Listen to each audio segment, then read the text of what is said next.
નમસ્કાર વિદ્યાર્થી મિત્રો, લોજિકલ બ્રેન યુટ્યુબ ચેનલની અંદર હું ધરમ બિલડિયા આપ સર્વ વિદ્યાર્થી મિત્રોનું હાર્દિક સ્વાગત કરું છું. મિત્રો, આપણે ગયા વખતે એક જોયો હતો સંજ્ઞા, જેમાં આપણે એક સંજ્ઞા જોઈ હતી વ્યક્તિવાચક સંજ્ઞાઓ, જે આપણા માટે ખૂબ જ ઇમ્પોર્ટન્ટ હતી અને આપણે સમજી શક્યા હતા કે સંજ્ઞા કેવી રીતે થઈ શકે અથવા તો વ્યક્તિવાચક સંજ્ઞા હોય તો આપણે એને કેવી રીતે ઓળખી શકીએ.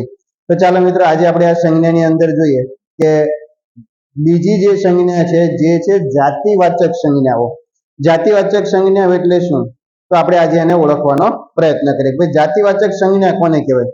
તો આપણે શરૂઆતના પહેલા વિડીયોની અંદર જોયું હતું કે આપણે સંજ્ઞા એટલે શું, તો આપણે એવું કીધું હતું કે ભાઈ ચોક્કસ કોઈ વસ્તુ, પદાર્થ કે પ્રાણી માત્રને જે પણ નામ છે એ દરેક નામ એ પોતે એક અલગ સંજ્ઞા છે, એટલે કે નામ પદ છે એને આપણે સંજ્ઞા પદ તરીકે પણ ઓળખી શકીએ. તો આજે આવી જ જે સંજ્ઞા જે જાતિ દર્શાવતી હોય, એટલે કે કોઈ એક વસ્તુને કહેવાથી પૂરી જાતિ જો આખી સૂચવાઈ જતી હોય તો એવી સંજ્ઞાને આપણે જાતિવાચક સંજ્ઞા તરીકે ઓળખી શકીએ. ચાલો મિત્રો, આજે આપણે જોઈએ જાતિવાચક સંજ્ઞા વિશે. તો જો અહીં આપ્યું છે કે વ્યક્તિ કે પદાર્થના આખા વર્ગને કે જાતિને દર્શાવતી સંજ્ઞા હોય તો આપણે એને જાતિવાચક સંજ્ઞા કહી શકીએ. કે કોઈ એક વ્યક્તિ અથવા તો કોઈ પદાર્થને સૂચન કરીએ જેના દ્વારા આખી સંપૂર્ણ જાતિ જો સૂચવાઈ જતી હોય તો આપણે એને જાતિવાચક સંજ્ઞા કહીએ. દાખલા તરીકે કેવા કેવા શબ્દો આપણે જાતિવાચકમાં લઈ શકીએ, તો અહીંયા છે જેમ કે નદી, વૃક્ષ, પર્વત, ફૂલ, શિક્ષક, વકીલ, વિદ્યાર્થી, બાળક, પુરુષ, સ્ત્રી, પ્રાણી, પશુ, પંખી, શહેર, ગામ, રાજ્ય, દેશ, જિલ્લો, તળાવ અને સમુદ્ર વગેરે જાતિવાચક સંજ્ઞાઓ સૂચવે છે.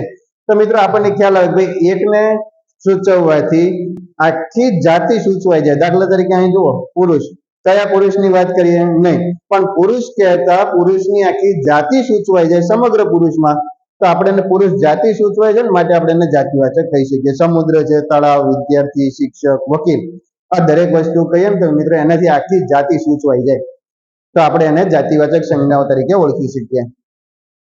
આગળ છે આમ જે સંજ્ઞાઓ, એટલે કે આમાંથી જે પણ સંજ્ઞાઓ છે એ આખા વર્ગને કે જાતિને સૂચવવાનું કાર્ય કરે તો આપણે એને જાતિવાચક સંજ્ઞા તરીકે ઓળખી શકીએ. હવે મિત્રો, તમને ખ્યાલ આવી ગયો છે ભાઈ જાતિવાચક સંજ્ઞા એટલે શું, તો કે કોઈ પણ એક વસ્તુ, પદાર્થનું નામ જેને સૂચન કરવાથી સંપૂર્ણ જાતિ સૂચવાય તો આપણે એને જાતિવાચક કહી શકીએ. ખ્યાલ આવશે મિત્રો? ચાલો આપણે શરૂઆતના 4 ઉદાહરણો એક્સપ્લેન કરું છું, ત્યાર પછી આપણે 4-5 ઉદાહરણો છે એ આપણે જાતે આપણે સોલ્યુશન કરીશું, જેથી આપણને ખ્યાલ આવશે જાતિવાચક અને વ્યક્તિવાચક બંનેનો ડિફરન્સ શું છે. વ્યક્તિવાચકમાં આપણે જોયું હતું અગાઉના વિડીયોમાં કે વ્યક્તિવાચકમાં પરફેક્ટ કોઈ વ્યક્તિનું નામ સૂચવવામાં આવે અને જાતિમાં શું હોય? સંપૂર્ણ જાતિ. ચાલો ઉદાહરણ છે પહેલા કે વિદ્યાર્થીઓ મેદાનમાં રમતા હતા. તો અહીંયા વિદ્યાર્થીઓ શું કરતા હતા? તો કે મેદાનની અંદર રમતા હતા. તો અહીંયા જો વિદ્યાર્થીઓ, આ વિદ્યાર્થી શું છે? તો કે જો વિદ્યાર્થીનું એવું સૂચન કરે કે ભાઈ વિદ્યાર્થી, એટલે કયો વિદ્યાર્થી એ સ્પષ્ટતા હતા ને, પણ વિદ્યાર્થી કહેવાથી કોલેજનો, સ્કૂલનો દરેક વિદ્યાર્થી આવી જાય, મતલબ વિદ્યાર્થી કહેતા વિદ્યાર્થીની સંપૂર્ણ જાતિ સૂચવાઈ જાય તો આપણે એને કહી શકીએ કે આ કયું ઉદાહરણ છે? કઈ સંજ્ઞા આપણે ઓળખી શકીએ? જાતિવાચક સંજ્ઞાઓ. ચાલો મિત્રો, બીજું ઉદાહરણ જોઈએ કે કોર્ટમાં વકીલો મોટે મોટેથી દલીલ કરવા લાગ્યા. આમાં જાતિવાચક સંજ્ઞા શું આવશે મિત્રો? તો કે જો અહીંયા કોર્ટમાં શું છે? વકીલો. અહીંયા વકીલ છે, આખી જાતિ છે, એક વકીલ નથી, પણ વકીલ શબ્દ કહેતા વકીલની આખી જાતિ સૂચવાઈ જાય છે, માટે આપણે અહીંયા વકીલ છે શું છે? જાતિવાચક સંજ્ઞા તરીકે ઓળખી શકશું. ચાલો મિત્રો, ત્યાર પછીનું ઉદાહરણ જોઈએ કે પાલતુ પશુઓ રોજિંદા જીવનમાં ખૂબ જ ઉપયોગી છે. પણ અહીંયા શું કીધું? પાલતુ પશુઓ. પશુઓ કહેતા પશુની સમગ્ર જાતિ સૂચવાઈ ગઈ મિત્રો, તો અહીંયા સહી હશે જાતિવાચક સંજ્ઞા. કારણ કે કયા પશુ નહીં, પણ પશુ કહેતા સમગ્ર પશુ આવી જાય. ચોથું ઉદાહરણ જોઈએ કે વૃક્ષો પર્યાવરણને શુદ્ધ રાખવાનું કામ કરે છે. તો અહીંયા શું છે? વૃક્ષો એ કામ કરે છે. વૃક્ષો અહીંયા કહેતા શું થઈ જાય કે ભાઈ જો વૃક્ષનું નામ લે એટલે સમગ્ર જાતિ સૂચવાઈ ગઈ વૃક્ષની. ચાલો મિત્રો, આનાથી ખ્યાલ આવશે. જો હવે કે ઉપરના વાક્યોમાં વિદ્યાર્થીઓ, વકીલો, પશુઓ, વૃક્ષો વગેરે પદો જાતિવાચક સંજ્ઞા દર્શાવે છે. એનો મતલબ એવો છે કે એક વસ્તુને કહેતા સમગ્ર જાતિ સૂચવાય છે, આપણે એને જાતિવાચક સંજ્ઞા તરીકે ઓળખી શકીએ. હા, તો ચાલો મિત્રો હવે બીજા કંઈક ઉદાહરણો જોઈએ, અન્ય ઉદાહરણો કે જેના દ્વારા હવે તમારે જાતે ઓળખવાના છે. બરાબર, ચાલો તો મિત્રો પહેલું ઉદાહરણ જોઈએ એમાં કે ભારતમાં અનેક રાજ્યો આવેલા છે. તો અહીંયા શું કીધું? ભારતમાં અનેક રાજ્યો આવેલા છે. મિત્રો તો અહીંયા શું થાય છે? ક્યાં જાતિવાચક સંજ્ઞા આપેલી છે? તો અહીંયા જોઈશું મિત્રો, તો અહીંયા છે ભારતમાં અનેક રાજ્યો. હજુ ચોક્કસ કોઈ રાજ્ય નથી, ઘણા બધા રાજ્ય હોઈ શકે. રાજ્ય કહેતા ઘણા બધા રાજ્યો આવી જાય તો એ શું થયું? જાતિવાચક સંજ્ઞા તરીકે ઓળખી શકાશે. ચાલો મિત્રો આપણે બીજું ઉદાહરણ જોઈએ કે ચોમાસામાં નદીઓ પાણીથી ભરપૂર હોય છે. હવે ચોમાસામાં નદીઓ શું છે?